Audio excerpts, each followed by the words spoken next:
Hello friends, எல்லாருக்கும் வணக்கங்க. கலாஸ் ரெசிபியில் இன்னைக்கு ஸ்பைசி சிக்கன் கிரேவி எப்படி டேஸ்டா பண்றதுன்னு பார்க்கலாம் வாங்க.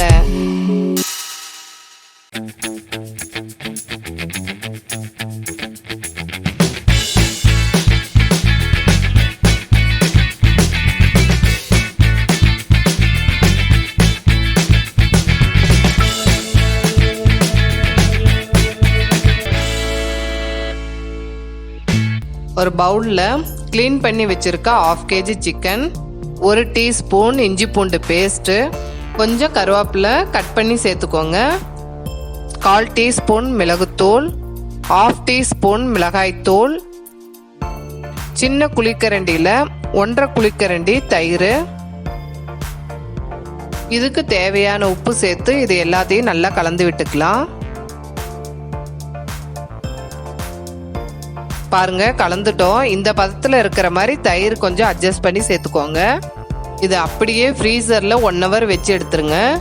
கடாயில் 3 டீஸ்பூன் கொத்தமல்லி விதை,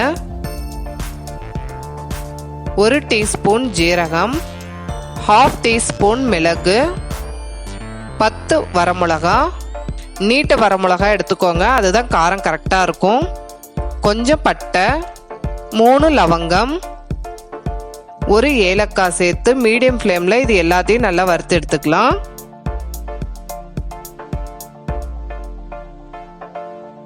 பாருங்க, வறுத்துட்டோம். இதை மிக்ஸி ஜாரில் சேர்த்து நல்லா நைஸாக பவுடர் பண்ணி எடுத்துக்கோங்க. பவுடர் பண்ணிட்டோம், இது இருக்கட்டும். அதே கடாயில் கொஞ்சம் எண்ணெய் சேர்த்துக்கலாம். எண்ணெய் சூடான உடனே 1/4 டீஸ்பூன் சோம்பு பொரிஞ்ச உடனே சின்ன சின்னதாக கட் பண்ணி வச்சிருக்க 3 வெங்காயத்தை சேர்த்து எண்ணெயில் நல்லா வதக்கிக்கலாம்.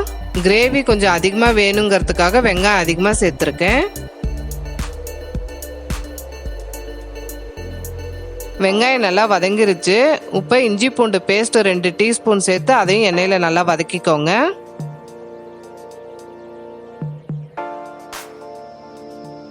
ஒன் ஹவருக்கு அப்புறம் ஃப்ரீசர்ல இருந்து எடுத்து சிக்கனை நார்மல் டெம்பரேச்சர் கொண்டு வந்துட்டோம். இஞ்சி பூண்டு நல்லா வதங்கின பிறகு சிக்கனை இது கூட சேர்த்து நல்லா கலந்து விட்டுக்கலாம். நம்ம தயிரில் ஊற வச்சதுனால 10 நிமிஷத்துல சிக்கன் வெந்துருங்க.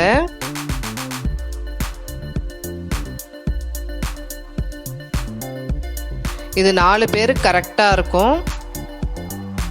சிக்கன் வெந்த பிறகு சின்ன சின்னதாக கட் பண்ணி வச்சிருக்க 1/2 தக்காளியை இது கூட சேர்த்து லைட்டாக கலந்து விட்டுக்கோங்க. தக்காளி பாதி வெந்தா போதுங்க. பாருங்க, தக்காளி லைட்டாக வதங்கிருச்சு. இப்போ அரைச்சி வச்சிருக்க மசாலாவை சேர்த்து நல்லா கலந்து விட்டுக்கோங்க. 2 நிமிஷம் இருந்தால் போதும்.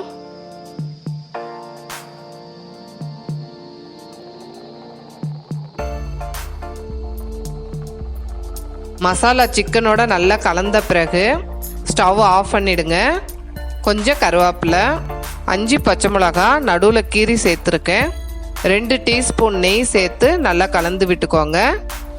நம்ம காரம் அதிகமாக சேர்த்ததால நெய் கண்டிப்பாக சேர்த்துக்கோங்க. லாஸ்டில் டேஸ்ட் பார்த்துட்டு உப்பு தேவைன்னா சேர்த்துக்கோங்க. அவ்வளோதாங்க, டேஸ்டியான ஸ்பைசி சிக்கன் கிரேவி ரெடி. இது சப்பாத்தி தோசைக்கு ரொம்ப நல்லா இருக்கும். ட்ரை பண்ணி பார்த்துட்டு உங்களுடைய கமெண்ட்ஸை எனக்கு ஷேர் பண்ணுங்க. இந்த வீடியோ உங்களுக்கு பிடிச்சிருந்ததுன்னா கலாஸ் ரெசிபிக்கு சப்ஸ்கிரைப் பண்ணுங்க, பெல் ஐக்கானை கிளிக் பண்ண மறந்துடாதீங்க.